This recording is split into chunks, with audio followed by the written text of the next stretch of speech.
Hello dear viewers, अस्सलाम वालेकुम। मैं हूं आपकी खिदमत में प्रकाश रूपचंद और आप देख रहे हैं लाइब्रेरी इन्फॉर्मेशन साइंस पर Prakash Rupchand. Dear viewers, as you know कि हमने एक सीरीज स्टार्ट की है हिस्ट्री ऑफ राइटिंग मटेरियल की, जिसमें हमने ऑलरेडी एक लेक्चर कवर किया है हिस्ट्री ऑफ क्ले टेबलेट्स। उसके बाद हमारा आज सेकेंड लेक्चर है हिस्ट्री ऑफ राइटिंग मटेरियल पे, वो हम कवर करेंगे। आज हम जानेंगे फर्दर राइटिंग मटेरियल्स के बारे में जो कि यूज़ होते थे एंशियंट टाइम में।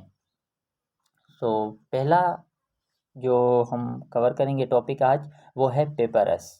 पेपरस जो है वो क्ले टेबलेट्स के बाद जो as a writing material use हुआ। Papyrus is a thick paper like material.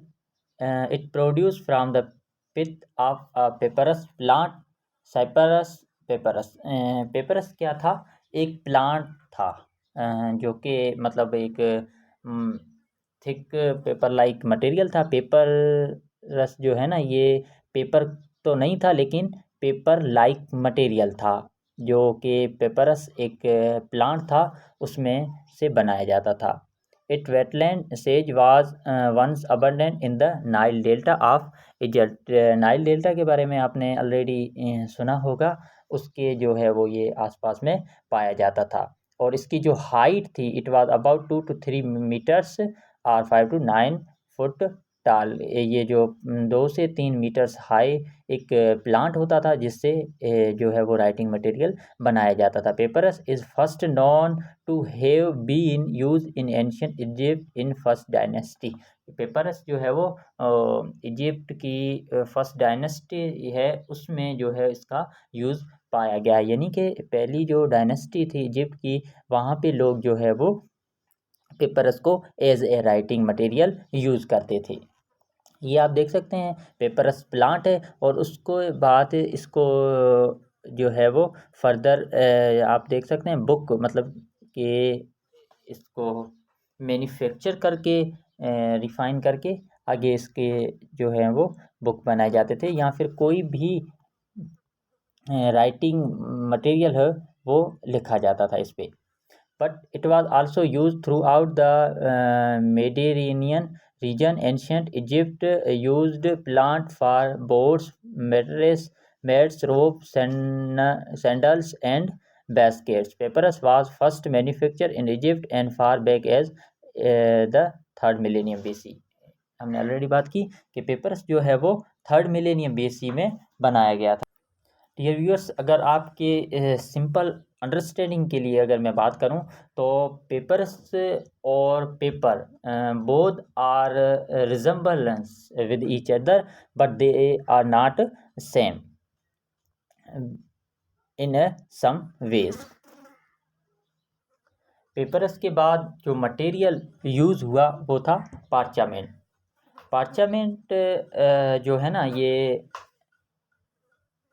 एक थिन मटेरियल था जिसको काफ स्किन, शीप स्किन और गोट स्किन से बनाया जाता था। यानी कि जो डिफरेंट एनिमल्स हैं उसकी जो खाल है उनमें से रिफाइन करके उसको रब करके, या फिर उसको जो है ना डिफरेंट प्रोसेस से पास करके एक शीट बनाई जाती थी, जिसको पार्चामेंट कहते थे। Parchment mostly use for writing document, manuscript, notes, ETC. Parchment की जो शीट बनाई जाती थी जानवरों की खालों में से, उसके जो है ना यूज़ क्या होता था, उस पर डॉक्यूमेंट्स लिखे जाते थे, मैन्युस्क्रिप्ट्स और डिफरेंट नोट्स, बुक्स, या यानी कि कोई भी अगर मटेरियल, कोई भी इंफॉर्मेशन को सेव करना होता था तो वो उस पर लिखी जाती थी। Parchment is also made from skin but it different from leather. अब देखें, हम अगर स्किन की बात करते हैं कि एनिमल्स की स्किन से बनाया जाता था, तो ये लेदर होगा, लेकिन इसको हम लेदर नहीं कह सकते थे। Parchment and leather both are the different things. Hence, both are manufactured from the skin, but because of their process of manufacturing, it is the different. Okay. It is reactive in humidity. अब पार्चामेंट की जो है ना वो रिएक्टेबल था humidity में, यानी कि अगर सीज़न या फिर वेदर की जो कंडीशन थी, ह्यूमिडिटी अगर आ जाती थी इन्वायरमेंट में, तो उससे ये इफ़ेक्ट होता था। इसका नुकसान क्या था कि इसको लॉन्ग टाइम के लिए राइटिंग को सेव नहीं किया जाता था, या फिर कंडीशन जो है वो वेदर की चेंज होने से, ह्यूमिडिटी होने से जो सेफ मटेरियल था उस के जो है वो मिट जाने का खदशा रहता था। इट इज़ नॉट वाटरप्रूफ, और ये वाटरप्रूफ भी नहीं था। इसकी वजह से भी ये खदशा रहता था कि इंफॉर्मेशन जो है वो for a long time save नहीं की जा सकती। ये एक पार्चमेंट का पीस है जो कि कॉफ स्किन से बनाया हुआ है, जिस पे डिफरेंट जो है वो ये एंशिएंट टाइम की लिखी हुई है राइटिंग। अब सवाल ये है कि पार्चामेंट का यूज़ किस तरह से हुआ। काले टेबलेट के बाद अगर पेपरस था, पेपरस के बाद पार्चामेंट जो है वो किस तरह से यूज़ हुआ, या फिर क्या रीजंस थे कि पार्चामेंट को यूज़ किया गया। Parchment invented under patronage of Eumenes of पेरगमम।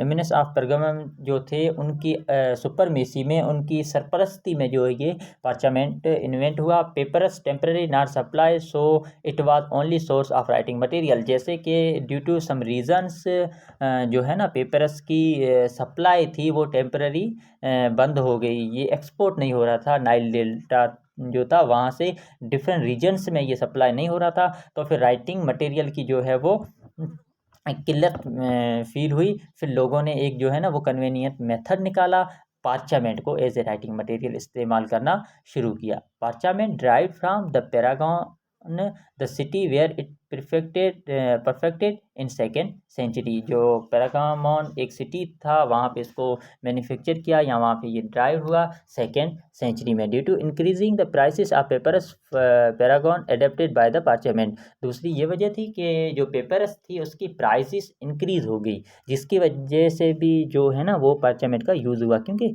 हमें जो है ना वो चीज़ यूज़ ज़्यादा करते हैं जिसकी प्राइस कम हो। अगर सेम हमारा जो काम है वो कम प्राइस वाली चीज़ में हो रहा है, तो ऑब्वियसली जो है वो हम उसी चीज़ को यूज़ करेंगे। सो पेपरस की जो प्राइस थी वो थोड़ी हाई थी, सप्लाई कम था, इस वजह से लोगों ने क्या किया, पार्चामेंट का यूज़ करना स्टार्ट किया। अब हम इसकी थोड़ी हिस्ट्री देख लेते हैं कि ये कहाँ से जो है ना वो राइटिंग मटेरियल जो एनिमल स्किन है वो कब से स्टार्ट हुई। Animal skin use as a writing material was a long, ये थोड़ी स्पेलिंग मिस्टेक है, was a long history. Egyptian fourth dynasty text were writing on parchment. जो इजिप्टियन की फोर्थ डायनेस्टी है उनके भी जो है ना वो टेक्स्ट पार्चामेंट पे पाए गए हैं। क्यूनिफॉर्म स्क्रिप्ट की अगर हम बात करें, जो कि असीरियन और बबेलियन ने 6 मिलेनियम बीसी में लिखे थे, कुछ वो क्यूनिफॉर्म स्क्रिप्ट भी उन्होंने बाद में चल के पार्चामेंट पे लिखना स्टार्ट किए थे। और इस्लामिक टेक्स्ट जो थे, जो अर्ली इस्लामिक टेक्स्ट थी, वो भी पार्चामेंट पे पाई गई हैं। और use of parchment reduce due to paper parchment was supported by artist. उसके अलावा पार्चामेंट का जो यूज़ था ना वो रिड्यूस किस वजह से हुआ, इसके बाद हम हमारा जो नेक्स्ट टॉपिक हम पढ़ने जाएंगे इस लेक्चर के बाद, वो हमारा होगा पेपर। तो जिस तरह से पेपर इन्वेंट हुआ उसके बाद ये जो राइटिंग मटेरियल थे पार्चामेंट, ये ख़त्म हो गई या फिर आहिस्ता आहिस्ता रिड्यूस हो गए। और पार्चामेंट को अगर कोई सपोर्ट करता था या most liked by it by artist, artist जो थे उनको पेंटिंग्स बनाने में बहुत आसानी होती थी, या फिर वो कंफर्टेबल फील करते थे जो है ना पेंटिंग को पार्चामेंट पे बनाने के लिए। तो फिर वो पार्चामेंट को बहुत ज़्यादा यूज़ करते थे, या फिर वो इसको लाइक करते थे। डियर व्यूअर्स, हमने जो है ना ये हिस्ट्री ऑफ राइटिंग मटेरियल की जो है वो ये हमने 16 पॉइंट्स जस्ट की है। अगर आपका कॉन्सेप्ट यहाँ से क्लियर हो जाता है तो फिर आपको जो है ना वो briefly explained in a very historical form जो है वो गूगल पे मिल जाएगा। लेकिन हमारा यहाँ पे मकसद होता है आपको कॉन्सेप्ट क्लियर करवाना कि जो डिफरेंट राइटिंग मटेरियल हैं उनकी इन्वेंशन कहाँ से हुई और वो बेसिकली थे क्या। अब पार्चामेंट के बाद हमारा जो सेकेंड उसके बाद जो आया वो था वेलम। अब वेलम जो है ना ये फाइन क्वालिटी ऑफ पार्चामेंट है। Vellum dried from the French word velin for calf skin. अब देखें वेलम भी जो स्किन से बनाया जाता था, पार्चामेंट भी स्किन से बनाया जाता था, लेकिन डिफरेंस क्या था कि वेलम ओनली मेड फ्रॉम और manufacture from calf skin, while the parchment made from the goat skin, sheep skin, or another animal skin, but vellum only can be manufactured from the calf skin। ये था difference between Welham and पार्चामेंट। या फिर हम Welham को जो है ना वो फाइन क्वालिटी ऑफ पार्चामेंट भी कह सकते हैं। Vellum is the fine quality of parchment but it only made of calf skin, while parchment made from other animal skin like goat, sheep, etc। Vellum is a mammals skin preferred for the writing and printing purpose. इसको writing और printing purpose के लिए जो है वो use किया जाता था। Vellum prepared to produce single page scroll codices और बुक्स। वेलम पे जो है ना वो सिंगल पेज भी लिखा जाता था, स्क्रॉल्स और बुक्स वगैरह लिखे जाते थे। It was smooth and durable. ये ना स्मूथ था और ड्यूरेबल था। ड्यूरेबल मीन्स कि जो ज़्यादा वक्त टिकने वाला, ज़्यादा वक्त उस पर राइटिंग मटेरियल को हम सेव कर सकते थे। क्वालिटी जो है वेलम की वो डिपेंड करती थी कि उसको किस तरह से मैन्युफैक्चर किया जा रहा है और जो स्किन यूज़ की जा रही है उसकी क्वालिटी कितनी अच्छी है, तो उस पर डिपेंड करती थी वेलम की quality. Thank you very much guys. Dear viewers, एक चीज़ मैं आपको बताता चलूँ कि हमारा जो मेन पर्पज़ होता है इस लेक्चर्स में वो ये होता है कि आपका कॉन्सेप्ट जो है वो क्लियर किया जाए।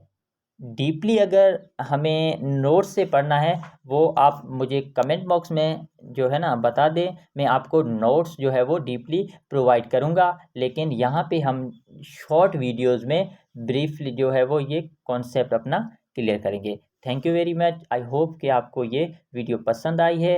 एंड अगर आप फर्दर इसके हवाले से कुछ इन्फॉर्मेशन गेन करना चाहते हैं या फिर अपने सजेशन देना चाहते हैं तो ज़रूर कमेंट बॉक्स में दीजिएगा। अल्लाह हाफिज़, मिलते हैं अपने नेक्स्ट लेक्चर के साथ। Thank you.